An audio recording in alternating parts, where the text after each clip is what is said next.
Hello, podcast listener. This is your host with the most, doing my best NPR impression. Coming up, you're going to find out about an idea I have for a series of films. Tucker and I are going to talk about condensation, and it's going to end with some Wizard of Oz talk. So remember that if you donate today, you'll get a tote bag from something I have laying around the house. Enjoy this episode of JJ Meets World. And by the way, if you'd like to help support our podcast, visit jjmeetsworld.com where you can donate to our Patreon, pick up some killer swag at our merch shop, or click the link to Apple Podcast and give us a 5-star review. 1, 2, 3, 4. J.J. Gordon, sort of like that Indiana Jones, in that he's always sniffing out his next adventure. Yes, he is. He's always interviewing guests so he can have them on his show and they can talk about pop culture, arts, and leisure. J.J. has his flag unfurled and he likes his french fries curled, and he's fun and then he twirls as he goes to meet the world. He will march into the rain even if his ankle sprain. Take a peek inside his brain. This podcast is called J.J. Meets World.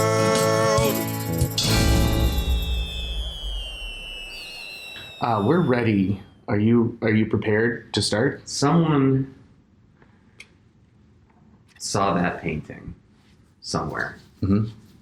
And we're like, yes, I will pay more than $100 for that. I believe it's a rando, as are these other paintings. He's a local artist.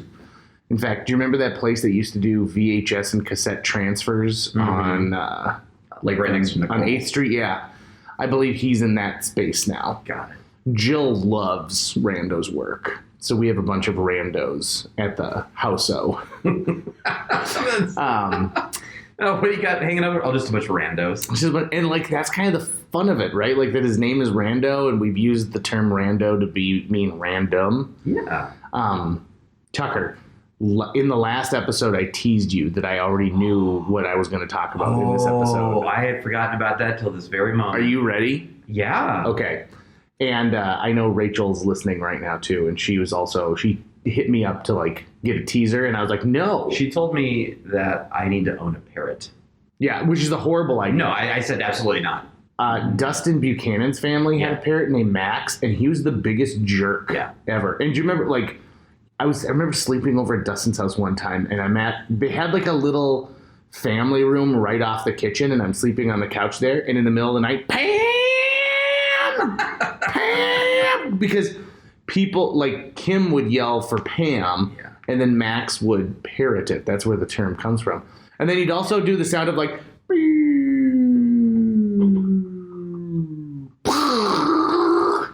and he bit me all the time, and they would let him fly around, and it was in their kitchen, dude. Yeah. In their kitchen. I don't need a bird. I like birds. I think they're cute. I think they're pretty, but I don't want to own one. We used to have birds growing up. Like, we always had cockatiels. What? And they were noisy and loud. I mean, I liked them. They were fun pets, but they were never my pet. Like, I wasn't like, oh, I'm taking care of them. Like, oh, this is my bird. Yeah, this is my mom's bird. Like, she loved the birds. I would, if you had presented me Max's dead carcass, I would have eaten it and been like, what do you think of that bird? And I would have taken the little beak and I would have been like, oh no. The only bird I like is the birds that are in the tiki room at Disneyland and Disney World. Because in the tiki room, in the tiki room, all the birds sing words and the flowers bloom in the tiki room. Which leads me to the subject I have today. Last weekend, I was all alone. I was batching it up. Everyone was out of my house, even the dog. And so I made the amazing meal that I told you about. And I watched Honey, I Shrunk the Kids. And then I watched Honey, I Blew Up the Kid. And I've been on a little Rick Moranis kick ever since then. But although the sauce had an issue, right? You let the sauce sit for too long. Well, I had to remake it completely when that guy from Vivint showed up. And then he came back again, totally ghosted him. Yeah. Didn't even bother. Like, he could definitely hear that I was in the kitchen. Ghosted him. Probably talking to some other security guy.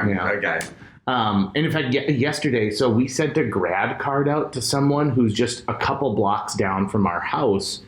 And middle of the day, knock on the door. I get up, I go to the door, and there's an elderly woman who is This is how elderly she is. She didn't shut the door of her car when she got out of it, probably because she used it to like get in. And I definitely saw her, or to get out, and I saw her use it to get in.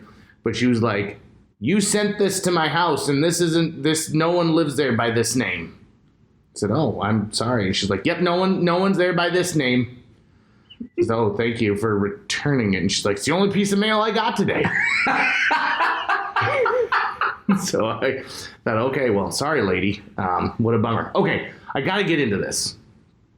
So I had an idea for Disney because they are really looking for their next extended movie universe, right? And they've really opened it up to the public. When they should. And if a Disney exec is listening, listen, I've got it for you. Remember when you saw the documentary Being Big Bird, or I Am Big Bird? Yeah. And they talked about how NASA approached the Sesame Workshop because they wanted children to get involved with like space exploration. And so they thought the best way to do that would be to put Big Bird in a space shuttle. Well, if you don't know the story, you should watch the documentary. But it also, the fact of the matter is that up until a few weeks before they left, Big Bird was supposed to be on the Challenger. And they built a special spacesuit. They just couldn't work out the payload. When I was watching Honey, I Shrunk the Kids, hear me out on this. When I was watching Honey, I Shrunk the Kids, I caught something I never caught as a kid, which is, do you know why Wayne Szalinski is inventing the shrink ray? No. For NASA, so that he can make payloads smaller when they go into outer space, right? And so like you could carry 10 times, 100 times what you could before. So I thought, you know what would be really great for Disney is if they did a cinematic universe, but it's movies about scientists and inventors. And then they all have to get together Avengers style to face like a big bad at one point. They're not, you get that kind of Tony Stark edge, but you also get they're awkward. It's great. You got old people, you got young people. Of course, you can have, both men, you can have women. There's robots. The thing that I like about Honey, I Shrunk the Kids is you can, like, he made all this stuff, right? Like, he made the weird cat clock that has all this other stuff. And so he's the kind of inventor of the group, right? You get Wayne Szalinski, he's the inventor. You have another person who's really into, like, animal, specific stuff. You get somebody who's into weather, and they each get an origin movie. And then you have to bring them together. You have to Avengers assemble. But it's a cinematic universe about science. Even though it's science fiction, it does, like when I saw Honey, I Shrunk the Kids, I wanted to like be an inventor after that. Oh, me too. I really wanted to go create some kind of like a laser device in my right. Big time. Super, like it looks so cool. Right? The misadventures. I always kind of wished I knew how to invent things growing up. I wish I knew how to make a robot because it would be awesome to go into the lab and be tinkering with stuff and have people like, what is he doing? And they're always building a robot in there.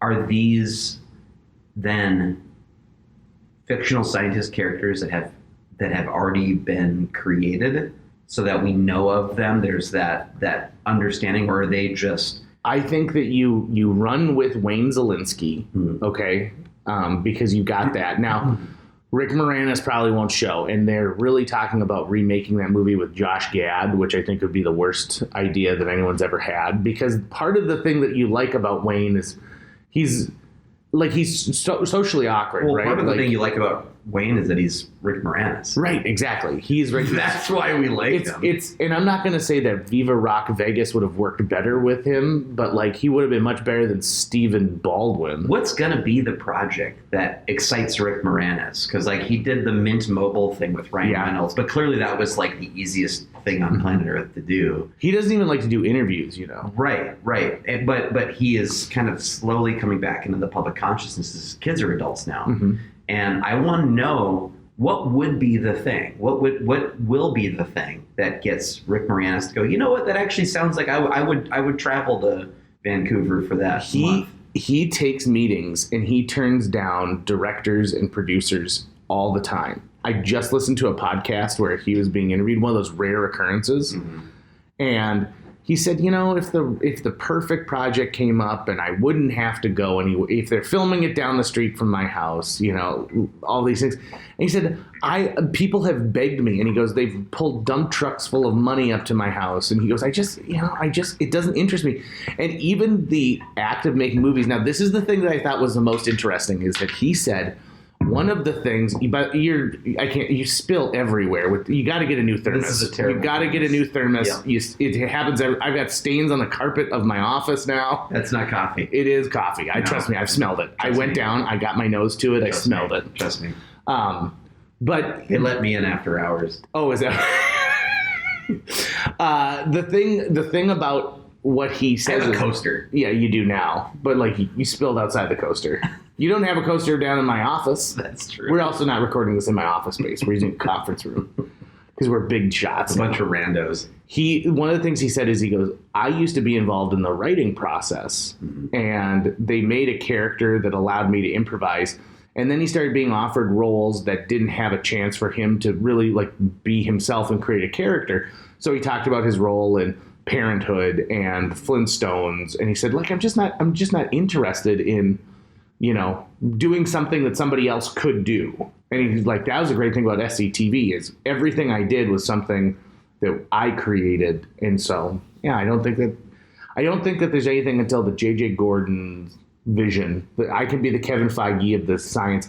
And here's the beauty of it.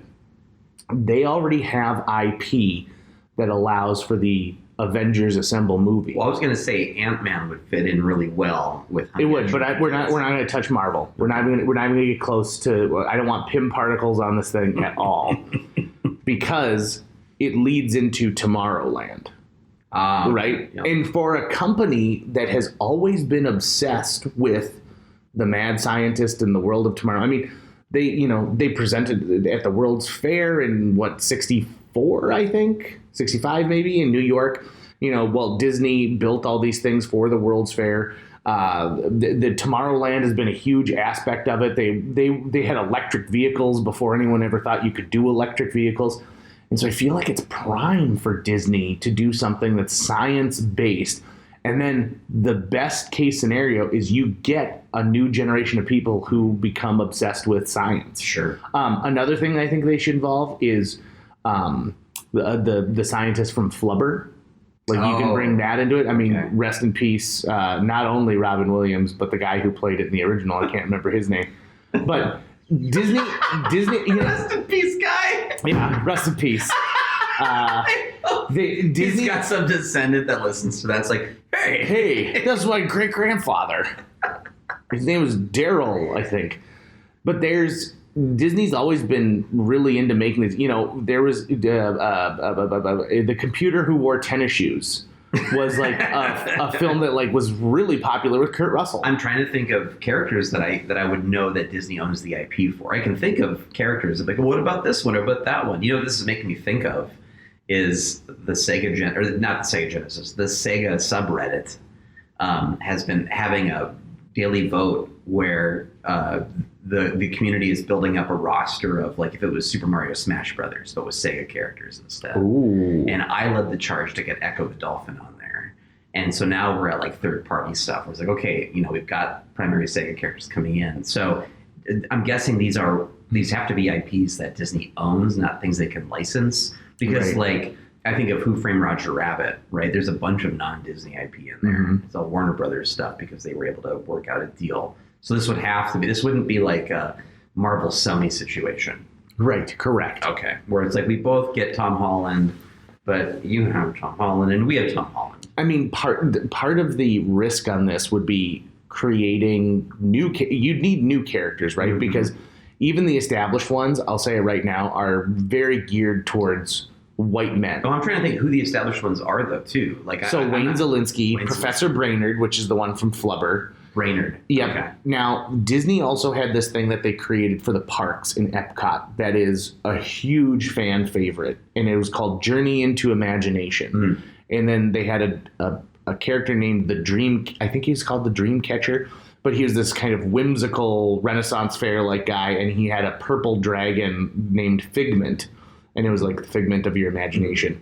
But Journey into Imagination was so huge for Epcot that I think you could bring him, he would be the Nick Fury of your group, right? Like he'd be the guy who'd get all these inventors and scientists together to work on it. Yeah, because I can think of magic users, like scientists I'm struggling with coming up with.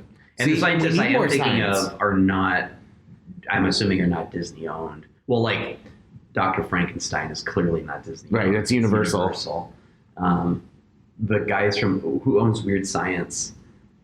I believe that's Universal as well. Yeah, because technically it's John Hughes. Okay, because also who owns Back to the Future? That's Universal. Doc Brown. Right? Oh God, Doc Brown would have been so good. Universal's got a really strong roster of scientists. They might be the only one that can really, that's like the DC, or are they the Marvel? And is Disney the DC? You could do a modern day adaptation of like a Dr. Jekyll and Mr. Hyde, something like that. And I think I need to be careful too to not go, smart people versus scientists. Yeah. Because I was thinking, what about Matthew Broderick from War Games? Well, he's not a scientist. He just really knows computers. Now, that being said, I think that there's a place for these, these mad geniuses, right? And I use mad not to be the villainous way, but to be so who's somebody who could add something to this? And then you're also going to need a big bad of some kind. Now, and I thought about this, maybe it's not something necessarily that is like there's a villain trying to take over the world, but maybe there's a problem that they have to join together to solve. Yeah, right? Something. I was trying to think about something like that. Yeah. Yeah. Something that doesn't seem as like we are like putting a COVID vaccine together. I was like, what about, that's Universal. I was like, Jurassic Park characters. Those are all scientists. Yeah, the little girl on the computer. BD Wong is evil. He's evil. He's evil. If you allow the rest of the films into your headcanon. I don't. I do not. The films end with Lost World for me. For Jurassic Park. Really? It's just Jurassic Park and then Lost World. Oh, I liked the first Jurassic World.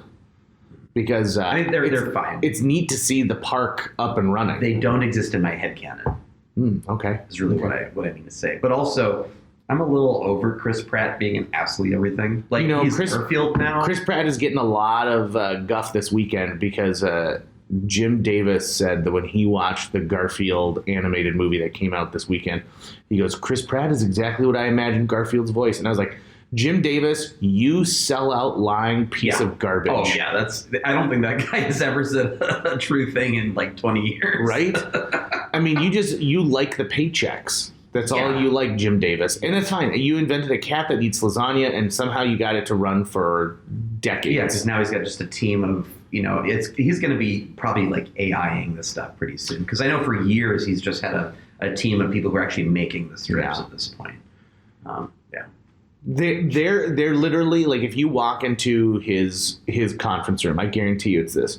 It's 3 giant panels on a wall, and panel 1 says just Garfield. Panel 2 says John walks in. Panel 3 says sarcastic comment, and that's all it is. Yeah, that's all it is. It's the secret recipe. I guess.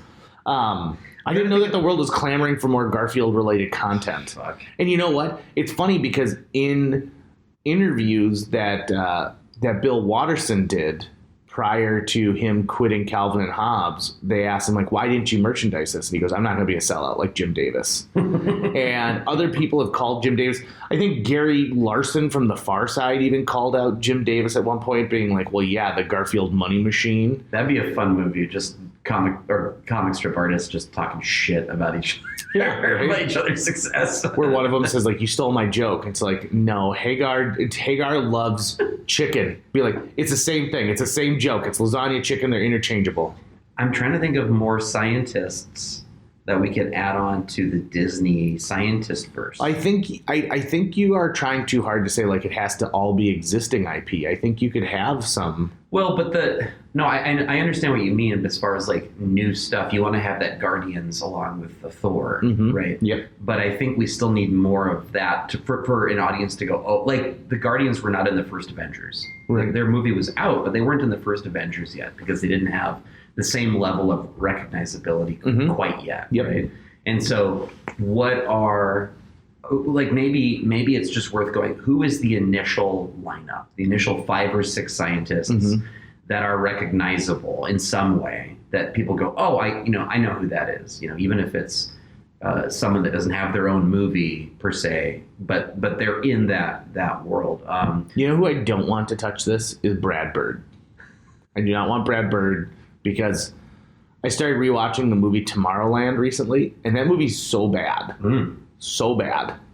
I actually watched 3 bad movies all in one day together to see if I was maybe wrong about some aspects of them. You watched RV, Lady in the Water. No. I watched Captain the Ron. Flintstones and Viva Rock Vegas. I had to answer the question, why do you have so much Captain Ron yesterday? Oh, really? Renzel, he came over and he saw that I had a bunch. Yeah. I was like, well, okay, here's the story. I think it's funny that he's like, why so much Captain Ron? And he doesn't, because Jurassic Park, he's like, well, of course you got The a lot other of ones Jurassic made Park. sense, yeah.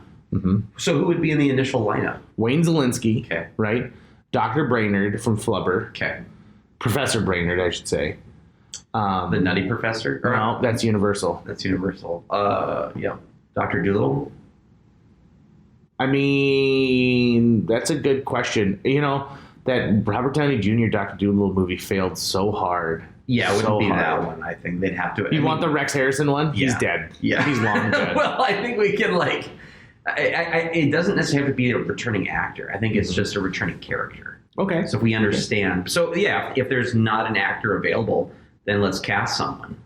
Idris Elba Ooh. as Dr. Dolittle. I don't think he's a Dr. Dolittle. As Dr. Brainerd. I think that he's Dr. somebody. Brainerd. Yeah, actually, I think he'd be great as Dr. Brainerd. That'd be great. Okay. So when I search Disney science movies, this is what comes up: Flubber, Black Hole, Tomorrowland, Flight of the Navigator, which is where the kid and then the guy does Pee Wee Herman's voice. The Cat from Outer Space, Now You See Him, Now You Don't, The Absent-Minded Professor, Meet the Robinsons, Honey, I Shrunk the Kids, Rocket Man, Wrinkle in Time, My Favorite Martian, Lilo and Stitch. Because we can use animated characters, right?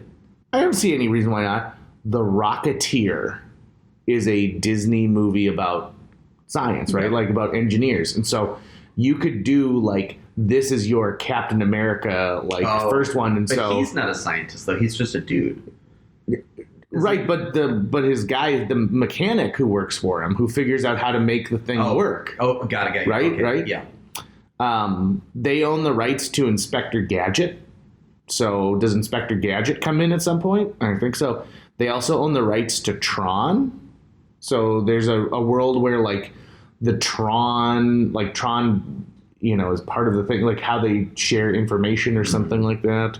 Right now, these are characters who benefited from knowing scientists versus scientist characters.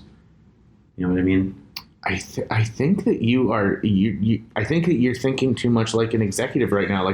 Well, what exists? I don't see it in front of me, so I don't think it can be done. I am merely trying to stay true to the initial intention you put out there, Yeah. which you are straying from. No, it's an MCU universe. Mickey Mouse is probably scientist at some point. No, right? I am pushing for original content. I'm pushing for this is a chance because, like I said, in everything I listed right there, almost all of them are just white men. So why not have an opportunity to open it up? And it could be a young female scientist from Nepal. Well, I was wondering, what about Gadget?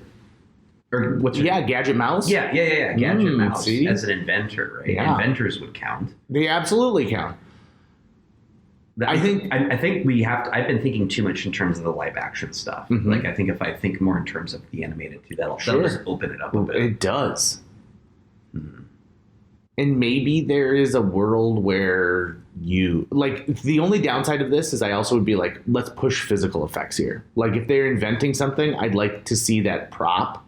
I would not like to see it CG'd. But you know what? Then the animated has to be hand drawn. Roger Rabbit style animation. Agreed, right? yes. Which looks great, and there's no CG. Basically no CG whatsoever. The last time I saw a 2D animated film was the Bob's Burgers movie. And I actually just saw a memory of it from 3 years ago when it came out. And it was so good to see 2D animation on the screen again. Nothing wrong with CGI, but it does, I think, lack something. Oh, for sure. For sure. It's the CG stuff. You can continue to polish it, right? Mm-hmm. Over and over again. Like there's just no mistakes. You have an infinite eraser basically versus the hand-drawn stuff. Like you really had like craftspeople who had really learned and taught themselves how to do all this kind of stuff. And they had to think deeply over what is it we're trying to show right now so that they could not have to redo their work over and over again. Versus in a digital world, you could just routinely do it. Do you know something that I never really thought about in the world of like 2D animation until, a couple years? Like I went and I did I took a class at this museum that taught you how to draw Mickey Mouse and how Mickey Mouse is essentially like 6 shapes and you just have to put them. It dawned on me that, oh my God. So you have a whole team of people who animate a 2D movie and they all have to draw the character the exact same way, right? Like you can't be like, I don't do arms as well. And so like, my arms are skinny every time you see a shot that I work on with Ursula. Mm-hmm. That wouldn't work. They have to match those things. And it's just like, I would have loved to have walked into those old animating studios, which they say were full of smoke. Like people were smoking nonstop. And your job wasn't you clock in and clock out. It was, you've got until the end of the month to get your 20 seconds of film done. Yeah. Oh, yeah. No, and then there were people who were referred to as the in-betweeners, I think. Yeah. Because like there would be artists who would draw the keyframes and the people who draw all the frames in between those just because we need to go. And those are the people that would just have to kind of, okay, it looks like that, these in between frames. So you watch any animated piece, you're watching like 5 different people's work in that 10 seconds or whatever. It's wild. And it was so much more like collaborative. I feel like you sit in front of a computer now and you don't do quite as much. I think what it comes down to is story is paramount when you're doing an animated movie nowadays, because if you don't get the story right from the get-go, it doesn't matter how many Easter eggs you can put in. Right. I went and saw Disney's latest animated movie. It was called Wish. And it was about a group of people where as someone gets their wish like once every year, like whatever their dream is. And then everyone else has to give their wishes to the king, who's this like magician. And it's played by Chris Pratt. Chris Pine. One of the other, one of the Crispies. The Crispies. And it was so boring, and the songs were so garbage. Also, I've said it once and I'll say it again. Just because you can get Lin-Manuel Miranda doesn't mean that you should. Yeah. Go back to find the people who wrote the music to the stage show Shucked and get them on board writing some of your music. How many years is Disney even putting into an animated film these days? Because it used to be like 8 years. Yeah. And it showed, like, wow, this is really well thought out and planned. And I wonder, the first Jeffrey Katzenberg came in and edited The Great Mouse Detective. And they're like, you can't edit an animated movie. He goes, watch me. And I think he cut like 9 minutes out of the movie. And when you think about it, that was months and months of toil and work. And then he changed the name. And it was originally called Basil of Baker Street, because Baker Street is where Sherlock Holmes has his, house and office. And he goes, no one's going to understand that. No one reads anymore. And so he changed it to The Great Mouse Detective. And so there was this sort of gag going around the animation studios where they said, let's just rename all the great Disney movies so that people understand it. And so it's like, wooden boy needs father. And that's what they called Pinocchio. And like Snow White and the Seven Dwarfs was like, lady gets sick from apple. And so... I think that, it probably is this. I bet you that they take more time in the conceptual stage than they do on the actual work. Yeah, I think so too. Maybe 2-3 years tops to make a movie, but you're pushing it. And every now and then they get something that works. Did you ever watch Tangled? Mm-mm. The Rapunzel story? Tangled is phenomenal. It's so good. It's so great. Okay, hold on, Tucker. I'll animate this. You're going to animate it? And he's going to grab a box of Kleenex. Oh, this one's... It is the cheapest of the Kleenex. It's an actual Kleenex brand, but it's the cheapest Kleenex that you can find. Oh, it's one ply. There you go. Yeah, it's single ply. Like there's nothing in there. And the ironic thing is that they should have just bought the double, because then you're going to use 3 of these to get through. Again, must have some kind of fever. I'm sure Not even bothering to put his sneeze into his sleeve. I'm sure I had Stop the spread, as they say, is what all the banners that I see when I go to the public health offices. Per unit price. You know that no one can hear you when you talk like that. I'm not talking. I'm talking to you. You're just talking to me generally. Yeah. So he's blowing his nose again, and he's having to make a long walk to the garbage. Feels good though, stretching my legs. And he's getting some good legs. He complimented my calves earlier today, which I think was really, really nice. I'm gonna use that for a long time. I'm gonna hang on that compliment. I was shocked at how chiseled your calves were. I don't show them off very often, but you caught me on a day where I've got my shorty shorts on. The weather's finally turned to the nice, and so it's time to wear shorts. I love wearing shorts. Now, I'm wearing shorts while you're wearing a long sleeve zip up. So clearly, my hope for the future today is that it will get warmer because I got a little bit of goose flesh. I'm not gonna lie. What does that mean? Like, you know, like when you get goosebumps, like when you get cold. Oh, you never okay. heard of goose flesh? No, I've heard of goosebumps. Yeah. I've never heard the phrase "I have goose flesh." Yeah. Is that the name of the podcast? Did we just find it? I have goose flesh. I also want to throw this out on this. Clean up my water. There you go. Yeah, condensation. there you go. Don't want to hurt this table. Now, do you know what condensation is? Because that was not condensation that spilled out of there. Condensation is on the outside when something inside is cooler and the outside temperature is greater. And so condensation. This is not what? You're being very condensation. I am being very condensation. I just told you I want to make a series of movies about scientists. I can't let misinformation be the whole part of this, because when some kid does a report and they reference JJ Meets World as like, condensation is what happens when something dribbles out of a less than stellar mug. So it would be a brand new Wayne Zelinsky, not connected to the previous films. I think basically so. Be Now, different universes. Wayne Zelinsky. There's a world where you use Nick Zelinsky, which is his son that he shrunk and then was in the pocket of his younger brother who was blown up. By the way, the score, if you ever get a chance, go and listen to those two scores. They're drastically different, but they're so good. So you watched Honey, I Shrunk the Kids and Honey, I Blew Up the Kid. You didn't watch Honey, We Shrunk Ourselves. You know what? Because I remember watching that as a kid and thinking it is not quality. I remember loving that as a kid. No. Now I'm going to have to go back and watch it. I believe more Rick Moranis. I know, and he has a much bigger part in that because he shrunk. But the supporting cast, I think he's the only cast member who comes back from any of the other movies.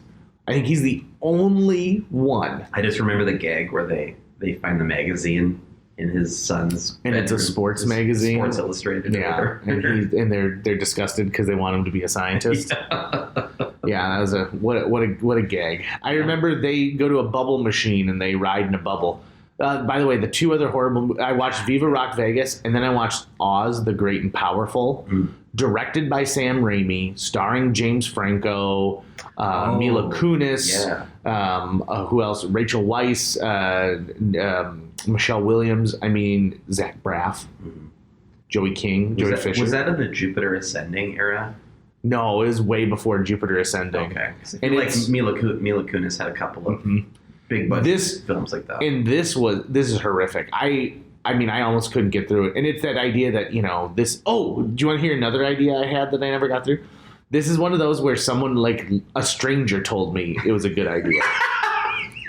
I was at the South... An idea. Trust me, I ran this by a stranger. No, a stranger was listening, and then they were bold enough to lean over and tell me it was a good idea. I was having lunch with Shelley Pearson before she became Shelley Fink at the South University Taco Bell. And she is wearing her clothes for the Air Guard, so she's wearing her Army fatigues. And we were chatting, and she goes, what's an idea that you have? Because she was always like... It was really adorable how she always wanted to know about what was going on, right? And so I said, well, actually, the Wizard of Oz IP is in the public domain, right? So that's why Oz the Great and Powerful. I think we saw a weird steampunk Wizard of Oz on the Sci-Fi Network. And I said, well, jumping onto the bandwagon of zombies, it's Dorothy Gale is brought into Oz, but zombies are, running amok. Ozbies. And so you've got, zombies. And so it's up to her to have to figure out, and it turns out it's the Wicked Witch so like imagine like a zombified winged monkey, right? Like that. And so the quadlings are afraid of it, and so are the munchkins. Quadlings? That's an era in, like, if you read the whole Oz thing, there's Munchkin Land, there's the I think they call it the quads, and then if you live there, you're a quadling, and they're the farmers and like the builders. They're like a rural got it. Okay. Type people, but who are like what you would say is like a height comparable to Dorothy. So that's where she'd be the most at home. Got it. And then you've got the dark forest. There's all these different areas. Okay. By the way, if you're looking for someone who really explored like the Oz things, the books by Gregory Maguire about Oz that Wicked the musical is based off of are out of this world. And they're pretty sexy too. Like there's this whole thing about how the Wicked Witch has to like bathe using oil instead of water, and it's like, whoa, hold on, pump the brakes here. That's going to wrap it up for today's show. If you enjoyed this episode and would like to help us continue to produce new episodes each week, visit jjmeetsworld.com, where you can donate to our Patreon, pick up some swag at the merch shop, or follow our link to Apple Podcasts and leave us a 5-star review. You can also follow us on social media. We're on Facebook, Instagram, Twitter, YouTube, all the sites the cool kids are using these days. JJ Meets World is produced every week by Tucker Lucas. You can find out more about Tucker's work by visiting moonbasemaria.com. If you want to get in touch with your host with the most, check out linebenders.com, where you can find direct contact info for JJ or booking information. The real irony about my scientist thing is it's all based around the fact that I never invented anything. Except for, it's a back scratcher, but also you can drink from it.